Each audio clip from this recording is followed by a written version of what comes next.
아브라함을 처음 부르실 때에 이렇게 말했습니다. 내가 네게 큰 복을 주어서 네 자손들이 하늘의 별과 같이 바다의 모래알과 같이 창성하리라 했는데, 오늘 출애굽기 1장 7절 말씀해 보면 이스라엘의 백성들이 창대하였다라고 성경은 가르쳐주고 있습니다. 창세기, 이것은 인간이 타락에 대한 것을 하나님이 구원을 약속한 책입니다. 그렇다면 출애굽기는 그 타락한 인간을 구원하시겠다는 하나님이 그 약속을 어떻게 이행하시는가, 즉 구원의 방법과 그 과정을 보여주는 책이 출애굽기입니다. 인생은 누구나 번영과 고통의 드라마가 달려져 있습니다. 성경은 우리에게 이렇게 말했습니다. 어느 한 사람에게만 높은 산이 있는 것이 아니라, 그 어떠한 사람에게만 골짜기만 있는 것이 아니라 인생은 산과 골짜기가 있느니라 라고. 사람은 누구나 인생에 있어서 번영과 고통이 번갈아 가면서 경험하게 돼 있습니다. 이 시브리 백성이 가뭄으로 인해서 그의 조상인 요셉을 통해서 애굽 땅에 70명이 고센 땅에 들어옵니다. 그런데 그 70명이 세월이 지나가면서 얼마나 좋은 땅, 비옥한 땅, 이 요셉을 통해서 애굽에서 대접을 받았던지 그 민족이 아주 큰 민족을 이루었습니다. 그러나 역사는 언제나 반전이라는 것이 있습니다. 늘 그렇게 좋고 평안한 것만 있는 것이 아니라, 그만 출애굽기 1장 8절 단 한 절의 차이지만 완전한 방향이 바뀌기 시작을 합니다. 어떻게 해요? 요셉을 알지 못하는 왕이 들어서면서 이스라엘의 먹구름이 뛰기 시작을 합니다. 갑자기 대우를 잘 받았었던 시브리 백성들이 노예로 전락을 해버리고 맙니다. 그리고 조금만 일을 해도 풍요롭게 먹었었던 그들에게 수없는 고된 노동과 학대, 심지어는 출애굽기 1장 22절 말씀해 보면 산하제할인이라는 살인적인 정책을 통하여 시브리인들의 말살 정책, 인구 말살 정책, 인종 말살 정책의 명까지 그들에게 선포돼 버리고 맙니다. 출애굽기 1장은 이렇게 위기에 처한 시브리인들의 어떤 슬픈 역사로 장은 열어지고 있습니다. 하지만 하나님께서는 역사의 위기 때마다 언제나 하나님은 사람을 쓰시는 하나님이십니다. 이스라엘의 역사 속에 창세기에 보면 하나님이 아브라함을 쓰셨습니다. 때로는 노아를 쓰셨습니다. 그리고 야곱을 쓰셨습니다. 그리고 하나님은 요셉을 쓰셨습니다. 이제 하나님께서 레위 족속 중에 한 남자 아므람과 여인 요게벡을 통해서 남자아이를 태어나게 하는데, 그 아이가 바로 모세입니다.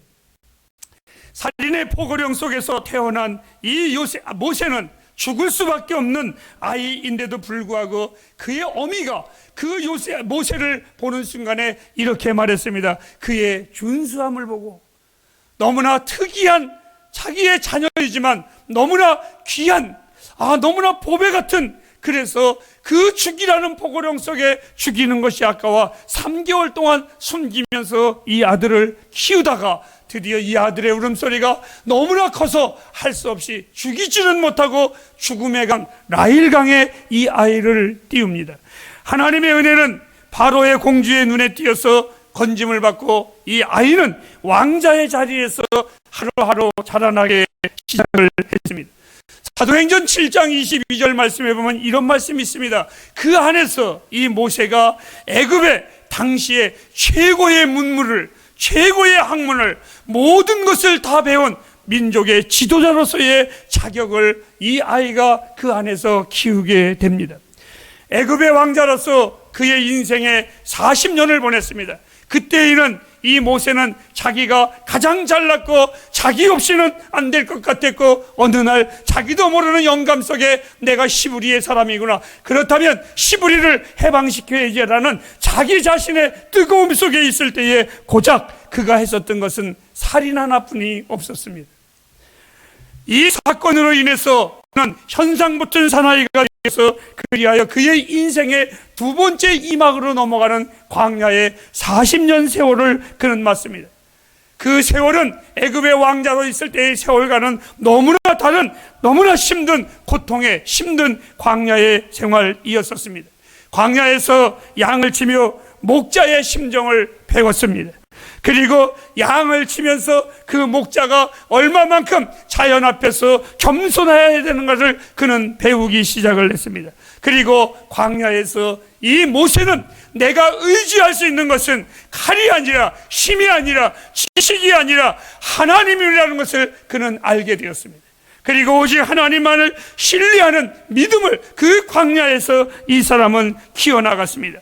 저는 짧은 나의 인생의 목회의 삶 속에서 내가 배웠던 것은 작은 교회이든 큰 교회이든 하나님이 나를 목자로 세웠을 때에 처음에는 내 의지대로 목회하려고 했고 내 방법대로 하면 안 될 것이 없다라고 생각을 했었습니다. 그러나 어느 순간에 하나님께서 나를 향한 목자의 심정을 목회를 하면서 배우게 됐습니다. 그리고 주를 향한 내 마음의 눈물이 나를 향한 하나님의 눈물도 저는 배우게 되었습니다. 그리고 주님이 나를 구원하시기까지 그분의 겸손함을 통해서 내가 어떻게 하나님의 교회 앞에 엎드려야 되는 것을 배웠습니다. 그리고 목회하면서 나의 지식이 아니라 나의 방법이 아니라 내가 터득한 것 오직 한 가지 하나님만이 나의 신뢰자임을 저는 배웠습니다. 하나님을 잠잠히 바라볼 때에 힘든 광야 데저트가 여러분 디저트가 된다는 것을 기억하시기를 바랍니다. 왜요? 욥은 이렇게 말했습니다. 나의 가는 길을 그가 아시나니 그가 나를 단련하신 후에는 나를 철과 같이 아니 구리와 같이 만드시는 것이 아니라 정금같이 나를 빛낼 것이라고. 사랑하는 햇불 가정 여러분, 기억해야 될 여러 가지 중에 우리 그리스도인들에게는 뜻없는 고난이란 없습니다. 하나님은 언제나 선하신 역사를 가지고 계신 하나님이십니다. 나와 여러분이 이 땅에 사는 날 동안에 주를 위하여 살 때에 때때로는 수없는 고난과 아픔을 당할 때에 하나님은 그것으로 나를 망하게 하고 죽이게 하시는 방법이 아니라 그것은 내 인생의 축복을 만들기 위한 하나님의 찬스라는 걸 잊지 마시기를 바랍니다. 별다른 소망이 없는 광야의 노인과 같은 그를 하나님이 부르셨습니다. 출애굽기 3장 10절 말씀에 보면 그것이 바로 그 유명한 떨기나무의 사건입니다. 비록 하나님의 부르심에 이 모세가 처음에는 선뜻 아멘 하고 나타난 것은 아니었었습니다. 분명한 것은 그가 처음에는 거부했을지라도 하나님의 부르심은 강력했던 것입니다. 아마 이 자리에 나와 여러분들 예수 믿으라고 할 때에 단번에 아멘 한 사람들이 몇 사람이나 있었겠습니까? 그럼에도 불구하고 하나님이 그 강력한 부르심이 우리를 하나님의 사람으로 만들었습니다. 이 능력의 하나님을 경험한 모세는 바로 앞에 가서 섭니다. 그리고 출애굽기 5장 1절에 보면 그에게 이렇게 말합니다. 하나님의 명을 전합니다. 하나님께서 하나님의 백성들을 내게 주었다. 하나님의 백성들을 풀어주라고 이 모세가 바로에게 당당하게 그 말을 합니다. 참으로 귀한 대결입니다. 모세는 어떻게 보면 상대방에게 있어서는 게임도 안 되는 사람입니다. 이는 목자요 늙은이입니다. 바로는 위대한 왕이었습니다. 이 모세는 노예입니다. 40년 전에 지명받은 수배자이기도 합니다. 무기라고는 칼이 있는 것이 아니라 지팡이 하나 있습니다. 그리고 상대방은 당대의 최고의 강대국의 최고의 왕, 이집트의 왕 바로였었습니다. 나는 이 하나님의 말씀을 보면서 이런 자부심을 갖습니다. 하나님의 백성은 절대로 세상에 무릎 꿇지 않습니다. 세상의 문명 앞에서 절대로 기죽지 않습니다. 우리가 어린 시절에 이런 말이 있습니다. 자수하여 광명 찾자라는 말이 있었습니다. 10가지의 계명을 바로의 목을 졸랐습니다. 그럼에도 이 바로는 끝까지 더 악해졌습니다. 그 엄연한 하나님의 명령 앞에서, 하나님의 무서운 심판 앞에서도 악한 자는 점점 더 악해졌습니다. 결국은 어떻게 됐습니까? 마지막 하나님의 심판, 장자들에게 피를 흘리게 할 때에 그 모든 삶의 애굽 천지에 곡소리만이 가득하게 되었습니다. 그 사건을 통해서 하나님은 위대한 사건을 우리에게 도전해 주십니다. 죽음의 마지막 그날 밤, 애굽의 모든 장자들의 집은 통곡과 애곡이 있었지만 히브리 백성들, 하나님의 백성들의 집에는 경배와 찬양이 가득했습니다. 죽음과 생명이 교차되는 밤이 있었습니다. 출애굽기 12장 6절과 7절 13절에 보면 이렇게 말했습니다. 그 집에 문설주에 피를 바른 자는 구원을 받을 것이라고. 그 피로 구원받은 그들 430년 만에 드디어 애굽을 탈출하는 역사적인 밤이 됩니다. 그 밤을 우리는 영광의 탈출, 즉 그 피로 인하여 죽음이 넘어갔다고 해서 그 날을 바로 유월절이라고 명하였습니다. 햇불가족 여러분, 나만일까요? 오늘 예비하는 여러분들도 그러실 겁니다. 내 인생의 가장 황홀한 날은, 오늘 우리 집사님의 기도에 참 이런 기도 있습니다. 뼛속까지 죄인이었었던 나를 주님이 마땅히 죽어야 될 나를 죽지 않게 하시고 나로 회개케 하여 주시사 주를 찾을 때 나를 구원하신 그 주님, 그것은 유월절로 그들이 구원을 받았다면 나는 십자가에 죽으신 예수 그리스도의 그 피로 말미암아 그 주님이 나를 넘어가게 했습니다. 이것은 내 인생의 가장 벅찬 황홀한 구원의 날이었습니다. 아마 이스라엘 백성들은 그 날이 너무나 감격해서 지금도 그들은 유월절 이 날을 경건하게 드리고 있습니다. 여러분, 이 유월절 마지막 날 밤 이들은 속죄의 애굽을 떠났습니다.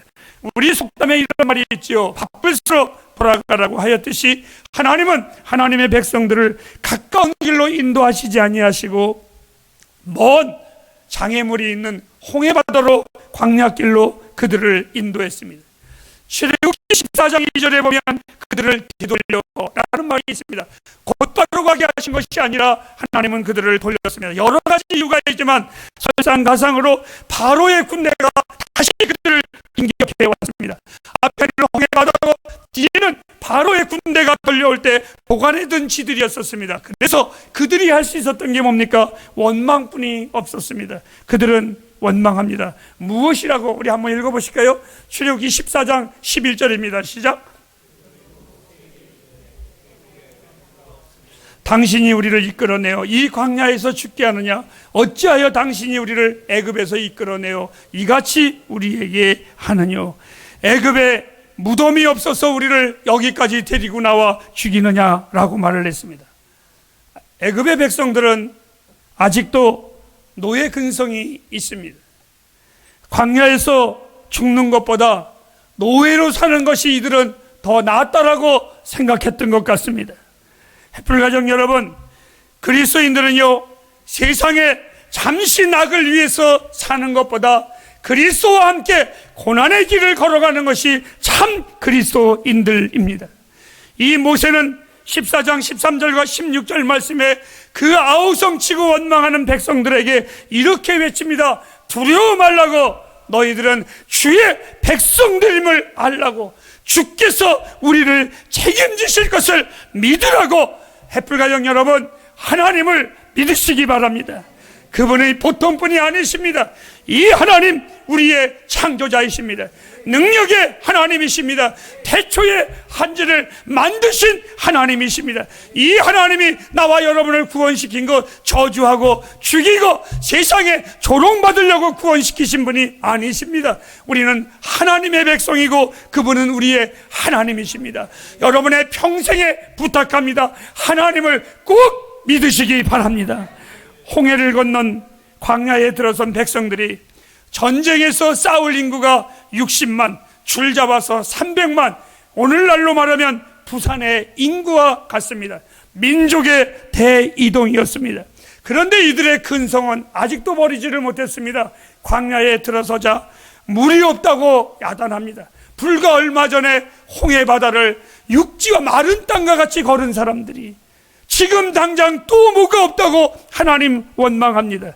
그들이 가지고 나온 떡도 이제 동이 났다고, 먹을 것도 없다라고 말을 하면서 출애굽기 16장 3절에는 모세에게 원망을 돌리면서 이렇게 말합니다. 우리가 애굽 땅에서 고기를 먹었는데, 여러분, 말은 바른 말이라고 이들이 애굽에서 무슨 고기를 먹었습니까? 그런데 그렇게 말합니다. 마치 우리 그리스도인들이 예수 믿으면서 지 잘났다고 내가 왕년에. 그래서 어떻게 됐던 건데? 간혹 사람들이 그런 말을 합니다. 내가 예수만 하면서 안 믿었으면 뭐 할 건데. 그렇지 않나요? 오늘 이 이스라엘 백성들이 그렇게 말을 합니다. 그들이 언제 고기 먹었습니까? 노예 주제에. 그들이 무슨 대접을 받았습니까? 노예 주제에. 모세는 6장 4절에 이렇게 다시 말합니다. 뭐라고요? 16장 4절에 하나님께서 양식을 주실 것이라고. 그것이 무엇이었습니까? 바로 그것이 유명한 만나였습니다. 주님이 광야에서 5천 명을 먹이신 후에 이렇게 말씀했습니다. 이 떡은 또 배고프겠지만 내가 주는 떡은 배고프지 아니할 것이니 이 떡은 곧 생명의 떡이라. 여러분, 만나 역시, 그리고 광야에서 먹은 주님이 주신 떡 역시 우리들이 노력해서 얻은 것 아닙니다. 우리들이 만들어서 먹은 것 아닙니다. 하나님이 거저 주신 것입니다. 이것을 보고 우리는 하나님의 전적인 은혜라고 합니다. 햇불가정 여러분, 이런 생각 해보셨습니까? 나와 여러분들의 구원 여러분이 만드셨습니까? 여러분들이 구원받을 만한 자격이 있었습니까? 그런데 하나님이 나를 구원하셨습니다. 전적인 하나님의 은혜입니다. 나의 구원은 하늘에서 주신 떡, 생명의 떡, 예수 그리스도 이분으로 인하여 얻은 것입니다. 그뿐인가요? 밤에는 불기둥으로, 낮에는 구름기둥으로 온도를 조절해 가시면서 그 백성들을 인도하신 하나님. 여러분, 밤에는 기온이 너무 떨어져서 불기둥이 아니면 따뜻할 수가 없습니다. 그 불기둥을 벗어나면 그들은 얼어 죽어야만 했습니다. 낮에는 뜨거운 태양에 40도 50도 되는 사막의 그 태양열에 구름이 없으면 그들은 일사병에 죽어야만 됐습니다. 즉 다시 말해서 그들은 불기둥을 떠날 수 없고 구름기둥을 떠날 수가 없습니다. 햇불가정 여러분, 저는 이런 부탁을 드리고 싶습니다. 주 안에 사십시오. 주 안에 거하십시오. 예수 안에 사십시오. 이것이 사는 길이고 이것이 영생의 길입니다. 인생의 광야길에 수많은 위험이 왜 없겠습니까? 다 있습니다. 그때의 모세는 손을 높이 들어서 하나님 앞에 기도합니다. 나와 여러분 인생길에 살아갈 때에 살아가는 승리하는 방법을 가르쳐 드리겠습니다. 그것은 우리의 삶의 위기 앞에 하나님 앞에 손을 높이 드시기를 바랍니다. 출애굽기 17장 15절과 16절에 보면 모세는 외칩니다. 그가 손을 들 때에 승리했을 때 여호와 니시, 하나님은 우리의 승리자시라. 하나님은 우리의 깃발이시라. 여러분, 전쟁은 나에게 있는 것이 아니라 하나님의 손에 있음을 잊지 마시기를 바랍니다. 하나님의 백성은 그 승리한 백성들을 하나님이 이끄시고 모으셔서 출애굽기 19장에 보니까 시내산에 그 백성들을 모으십니다. 그리고 하나님이 그들에게 약속을 하십니다. 내가 너희들의 하나님이 되고 너희들은 내 백성이 될지라. 그때에 지금 우리 집사님이 아멘 하신 것처럼 백성들이 하나님 우리 그렇게 살겠습니다, 아멘 했습니다, 그렇게 하겠다고.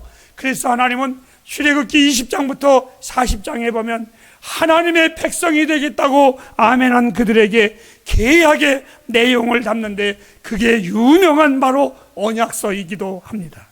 그리고 하나님은 당신에게 순종하겠다고 선언한 백성들에게 그래 이제부터 내 자녀야 라고 끝난 것이 아니라 세 가지의 중요한 선물을 던져주십니다. 그 첫 번째가 십계명입니다. 십계명은 두 가지로 갈라져 있습니다.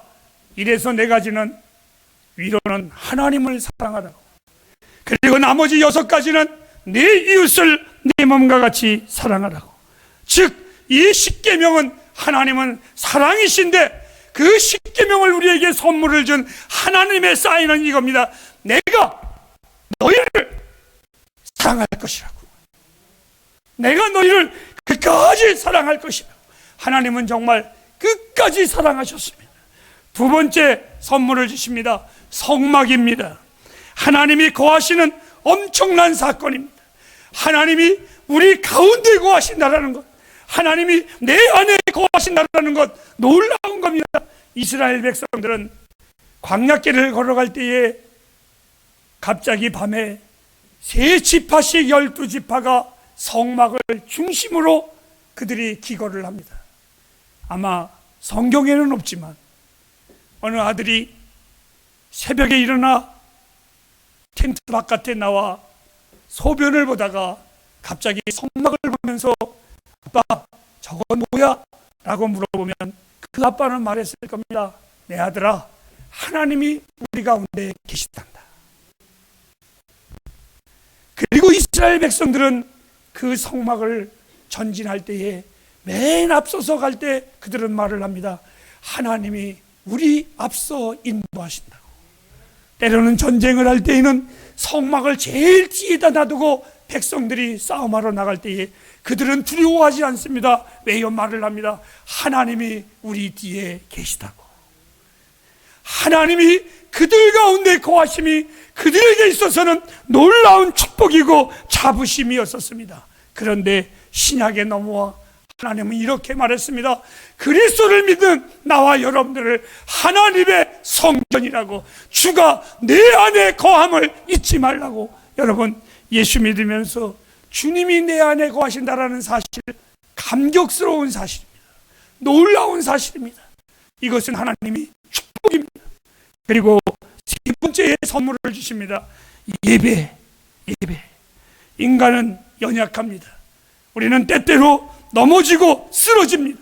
율법으로 당연히 죽어야 마땅한 인생들이지만 하나님은 제사를 통해서 늘 그들을 살리셨습니다. 다시 일어나게 하셨습니다. 아니, 이것은 우리 다음 주 레위기를 공부하도록 하겠습니다. 예배는 뭐냐? 살리는 것입니다. 예배를 경솔히 여기지 마시기 바랍니다. 저의 인생에 예배가 있음이 얼마나 감사한지 모릅니다. 그렇다고 내가 지금까지 살아가면서 예배가 내 인생에 다 좋았던 것은 아닙니다. 힘들 때도 있었고 싫을 때도 있었습니다. 그럼에도 예배했습니다. 지난 3년 동안 코로나로 인하여 나라가 힘들고 온 세계가 힘들 때 교회 역시 흔들거렸습니다.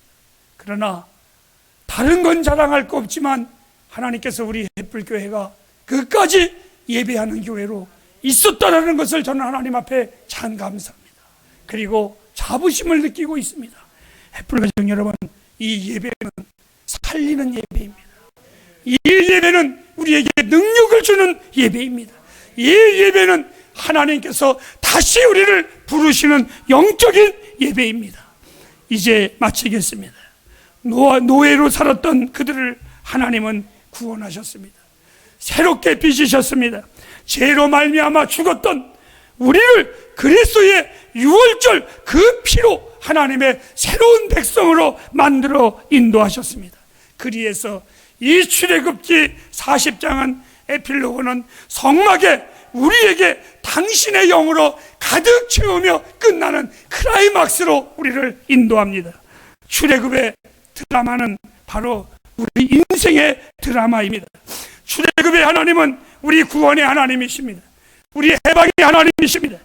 고난 속에서 도우신 이 하나님의 백성들의 신음을 들으시고 친히 능하신 팔로 그 백성들을 구원하는, 그 구원을 이루시는 하나님의 역사, 히브리 백성들이 부르짖을 때에, 히브리 백성들이 울 때에 하나님이 그들을 구원했습니다. 햇불가정 여러분, 하나님 앞에서 늘 우십시오. 하나님 앞에서 늘 울면서 부르짖으십시오. 우리 인생에 하나님이 함께 하십니다. 그 하나님이 인도하십니다. 그까지 믿음의 행진을 완주하시기를 바랍니다. 그의 능하신 손이 우리를 인도하십니다. 이제 출애굽기 40장 33절과 34절을 읽고 마치도록 하겠습니다. 다 같이 읽겠습니다. 시작. 그가 또